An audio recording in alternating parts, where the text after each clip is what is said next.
Para manter um único boi vivo durante o inverno medieval, um camponês precisava de quase 2 toneladas de feno. A gente está falando do peso de um carro sedã grande, só para um animal. Sem brincadeira, eles não tinham máquinas, só foices de cabo longo. Era um trabalho brutal, debaixo do sol, que imobilizava a vila inteira. Homens ceifando, mulheres e crianças virando a grama por dias, porque um dia de chuva e a colheita mofava, o feno apodrecia e o animal não passava do inverno. E essa discussão toda sobre essa logística de sobrevivência veio de uma sugestão excelente do inscrito Dengo Sorok. Valeu mesmo pela ideia, cara. Tá aqui o vídeo que você pediu. Então, voltando ao assunto, a questão central não era só como estocar feno. Era o que fazer quando ele acabava em fevereiro, com a neve ainda cobrindo tudo. A resposta envolve usar árvores como ração e uma decisão de vida ou morte tomada todo mês de novembro.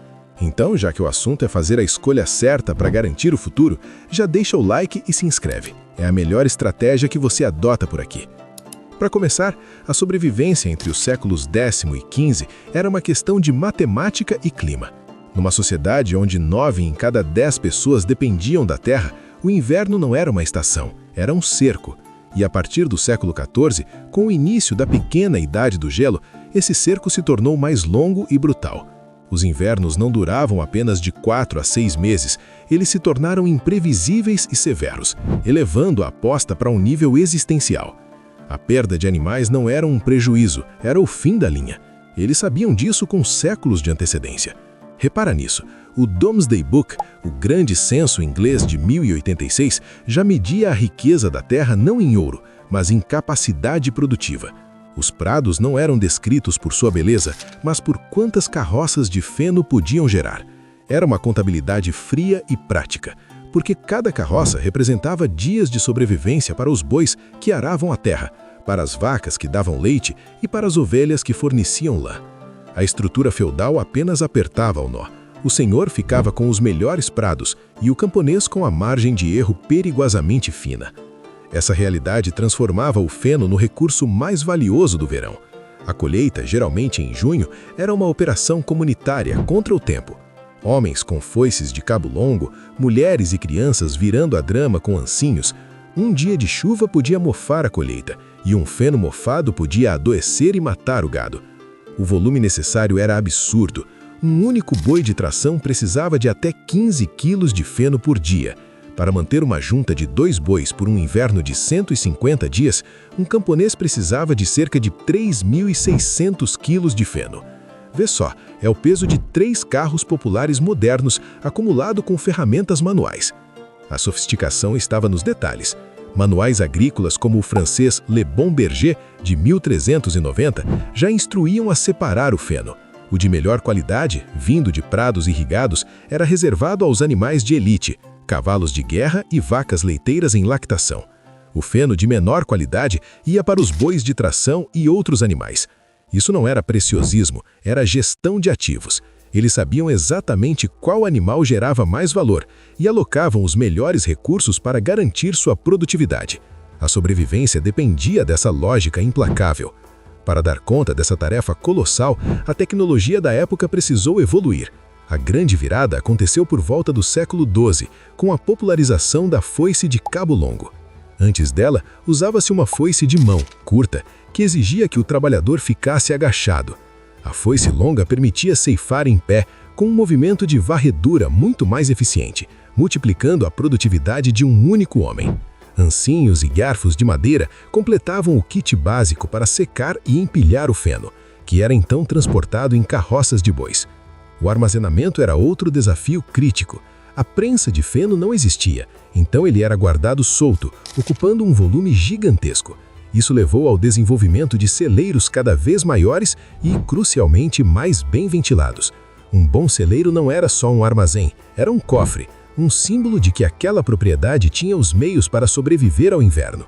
Com tanto em jogo, o feno se tornou muito mais do que apenas alimento. Virou moeda, virou poder.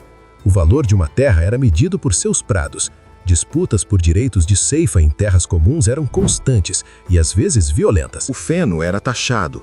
Um camponês servo frequentemente devia 1 ou 2 carroças de sua produção ao senhor feudal, Roubar feno era um crime gravíssimo, porque não se estava roubando grama seca, mas sim a garantia de vida para o inverno seguinte.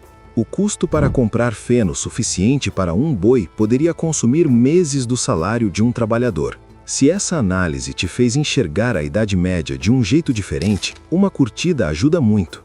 E para mais histórias que a escola não aprofunda, considere se inscrever. Agora, a pergunta óbvia é: e se o feno não fosse suficiente? Aí entrava o plano B, C e D. A forragem mais comum era a palha, o subproduto seco da colheita de grãos como trigo e cevada. Nutricionalmente era muito pobre, quase inútil, mas fornecia volume para manter o sistema digestivo dos ruminantes funcionando. Frequentemente era picada e misturada com farelo ou um pouco de feno para torná-la mais aceitável. Nada era desperdiçado. Até o joio, as cascas e restos da debulha dos grãos, era guardado. Suplementos proteicos vinham de leguminosas secas, como ervilhas e favas, mas estas também eram comida de gente, gerando uma competição direta por recursos. A arqueologia moderna confirma essa dieta improvisada de forma impressionante. A análise de coprólitos, fezes de animais fossilizadas, encontrados em sítios medievais, revela uma dieta muito mais variada do que se imaginava. Através do pólen preservado nesses dejetos, os cientistas conseguem identificar uma vasta gama de plantas forrageiras. Isso prova que os animais não comiam apenas feno e palha. Eles comiam literalmente o que estivesse disponível, numa luta constante para extrair calorias de qualquer fonte vegetal. Quando os campos se esgotavam, eles olhavam para o recurso mais abundante e duradouro da paisagem: as florestas. As árvores eram uma despensa vertical. Duas técnicas de manejo florestal praticadas por séculos eram vitais aqui: coppicing e pollarding. No coppicing, árvores como aveleiras eram cortadas rente ao chão, estimulando o crescimento de múltiplos brotos finos, que eram colhidos ciclicamente. No pollarding, a poda era feita mais alto, acima do alcance do gado, para que os novos brotos crescessem em segurança. Folhas e galhos finos de olmos, freixos e tilhas eram colhidos no fim do verão, amarrados em feixes e postos para secar, criando fardos de folhas. Essa forragem de árvore era surpreendentemente nutritiva. O olmo, em particular, era tão valorizado que ficou conhecido como o feno das árvores.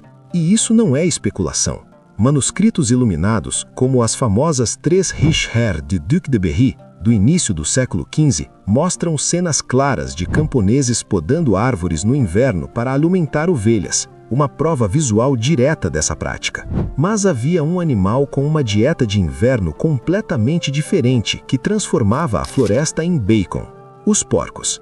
No outono, os senhores feudais abriam suas florestas de carvalhos e faias para a prática da bolotação. Os porcos dos camponeses eram soltos para se fartar de bolotas e nozes de faia que são ricas em gordura. Era a forma mais eficiente de engordá-los rapidamente para o abate de inverno. Esse direito, claro, tinha um preço.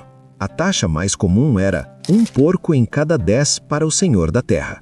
Essa prática era tão central na vida medieval que se tornou um ícone cultural.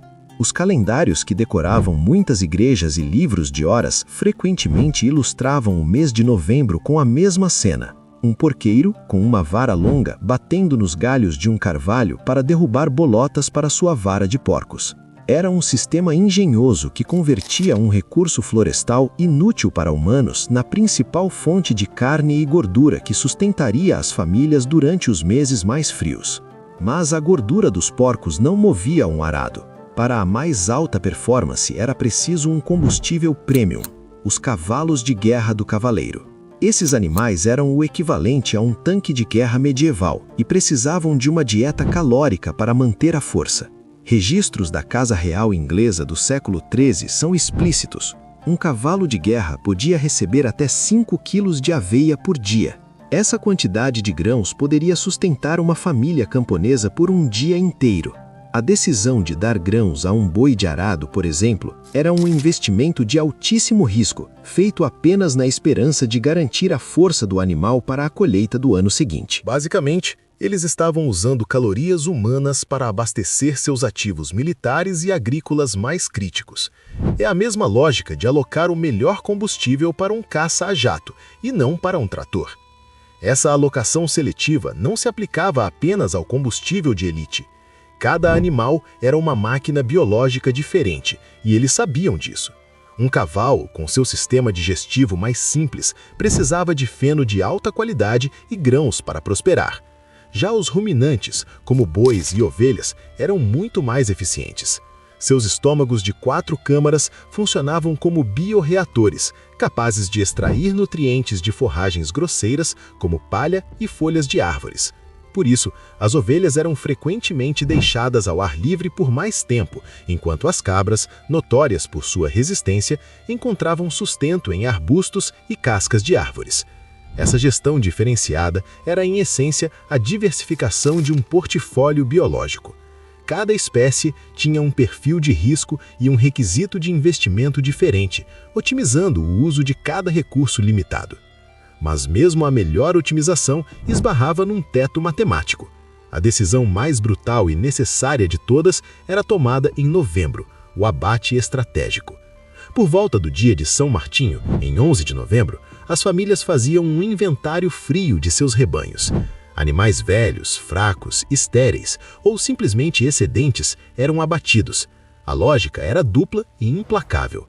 Primeiro, reduzia o número de bocas para alimentar durante os meses de escassez. Segundo, enchia a despensa com carne preservada por salga, defumação e secagem.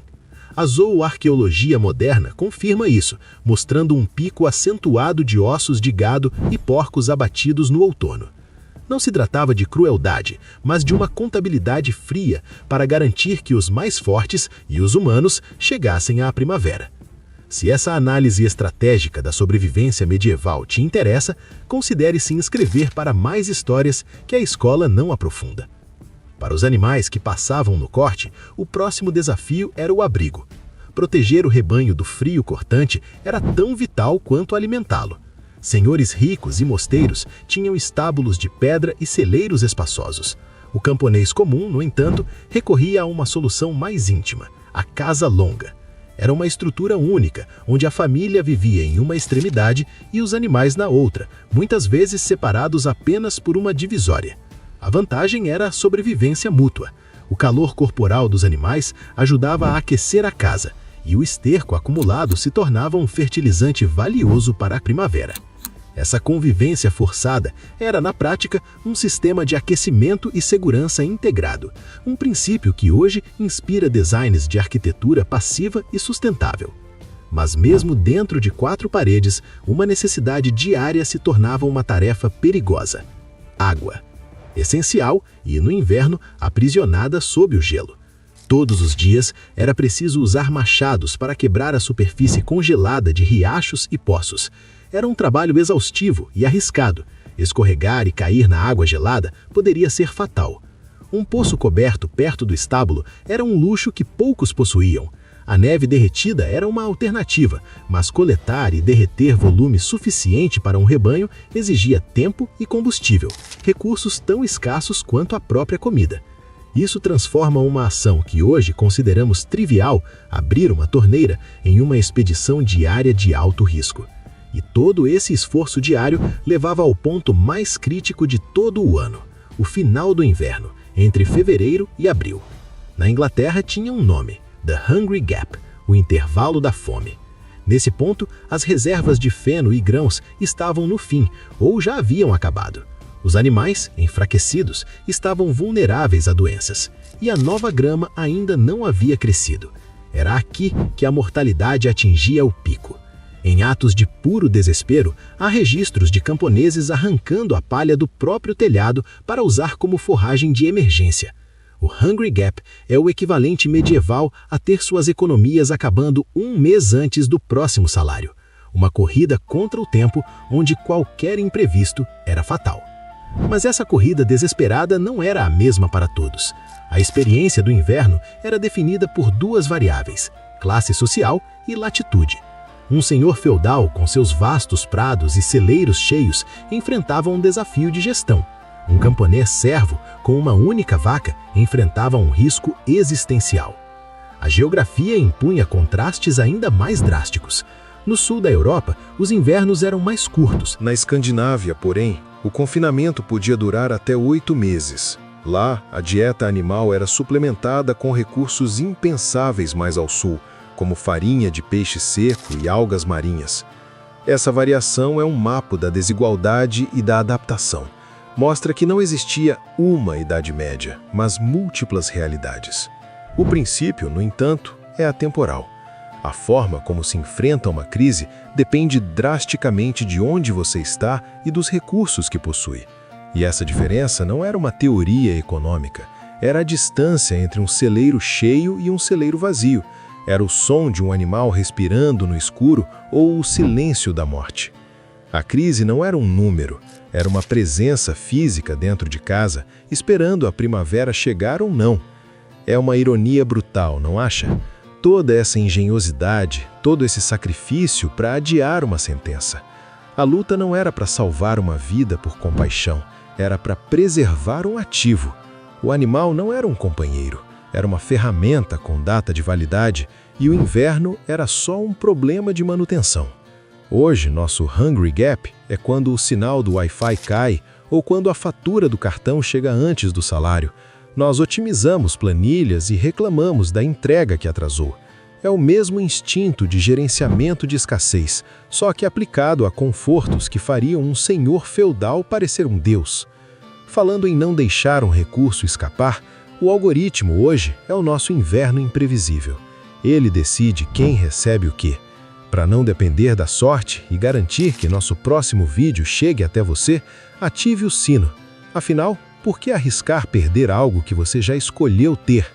Afinal, a esperança nunca encheu um celeiro.